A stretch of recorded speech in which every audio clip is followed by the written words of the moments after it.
एक ऐसा सवाल बताइए कि ऐसी वो कौन सी चीज़ है जिसे देखी जा सकती है परंतु छुई नहीं जा सकती।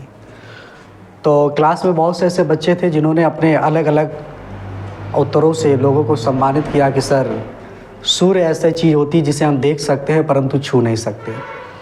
तो किसी बच्चे ने कहा कि आसमान को हम देख सकते हैं परंतु छू नहीं सकते। उसी क्लास में एक बैठा लड़का वो क्लास से उठता है और दबी आंखों से कहता है कि सर सामने जो घड़ा रखा है उसमें पानी जो भरा है उसे हम देख सकते हैं पर छू नहीं सकते, क्योंकि मैं एक अछूत बिरादरी से आता हूँ जिसे मुझे छूने की अनुमति नहीं दी जाती। ये बहुत पुराना किस्सा है। तो इस अछूत बीमारी से हमको दूर हटने के लिए बाबा साहब भीमराव अंबेडकर जी ने संविधान लागू किया ताकि अगर वो SC ST का हो, चाहे वो OBC का हो, चाहे वो जनरल का हो, वो कोई भी कैटेगरी का लड़का हो, वो आपके बराबरी में बैठ सकता है, आपके बराबरी में बैठकर पढ़ाई कर सकता है।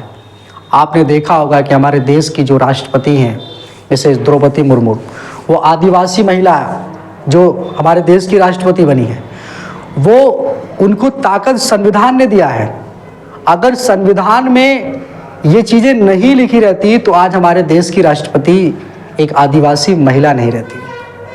हमारे देश के प्रधानमंत्री यशस्वी नरेंद्र दामोदर दास मोदी जी हमारे देश के प्रधानमंत्री नहीं बनते। हमारे उत्तर प्रदेश के मुख्यमंत्री योगी आदित्यनाथ जी इस प्रदेश के मुखिया नहीं रहते क्योंकि ये ब्राह्मण से आते हैं।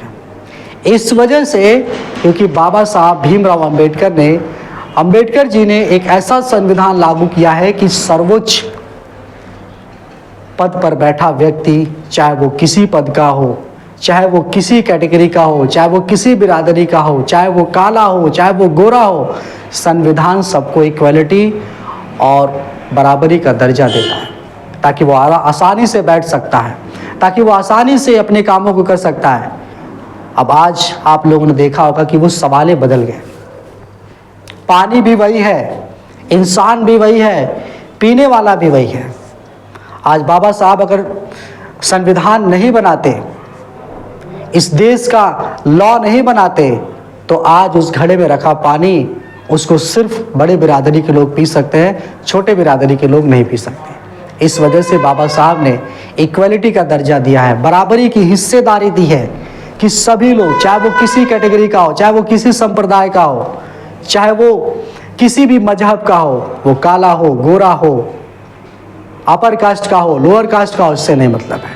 बाबा साहब भीमराव अंबेडकर जी ने सबको कॉन्स्टिट्यूशन के तहत रखते हुए कहा कि अगर उस घड़े में पानी रखा है तो उसे कोई भी पी सकता है, चाहे वो OBC हो, चाहे वो SC हो, चाहे ST हो, चाहे कोई भी कैटेगरी का हो, कोई भी जाति का हो, कोई भी संप्रदाय का हो। अगर ये बाबा साहब भीमराव अंबेडकर जी ये कानून नहीं बनाते तो आज कुर्सियों पर वो लोग बैठते जिनके पास पैसा होता, कुर्सियों पर वो लोग नहीं बैठते जिनके पास पैसा नहीं होता। जो नीची कास्ट के लोग होते हैं वो आज कुर्सियों पर नहीं बैठते, ज़मीन में बैठ के बैठे होते हैं। तो मेरे वीडियो बनाने का मकसद यही था कि हम संविधान को मजबूत बनाएं, अपने अंदर की जो एकता है उसको दिखाएं, भाईचारा को दिखाएं, प्रेम को दिखाएं, अपने अंदर की जो उगलती हुई आग है नफरतों की उसको हम मिटाने का काम करें। हम अगर ईद में मुस्लिम भाई के यहाँ सेवैयाँ खाने के लिए जाते हैं तो हम हिंदू भाई के यहाँ ईद, होली और दिवाली मनाने का भी काम करेंगे, क्योंकि हमारे अंदर ये जो भावनाएं हैं, नफ़रत की भावनाएं, इन्हें हम दूर करने का काम करेंगे।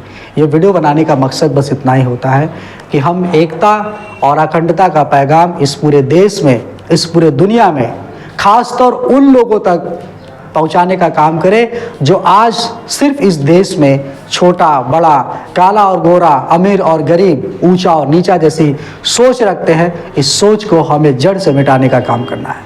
दोस्तों, अगर ये वीडियो आपको अच्छी लगती है तो इस वीडियो को बहुत दूर तक शेयर करिए ताकि हर वो नफरती आग को हम बुझा सकें जो इस देश में दिन प्रतिदिन बढ़ती जा रही है, जो हमारे इस देश में हिंदू और मुस्लिम जैसी बातों पर एक नफ़रतों की आग का पैगाम लोग फैलाते हैं।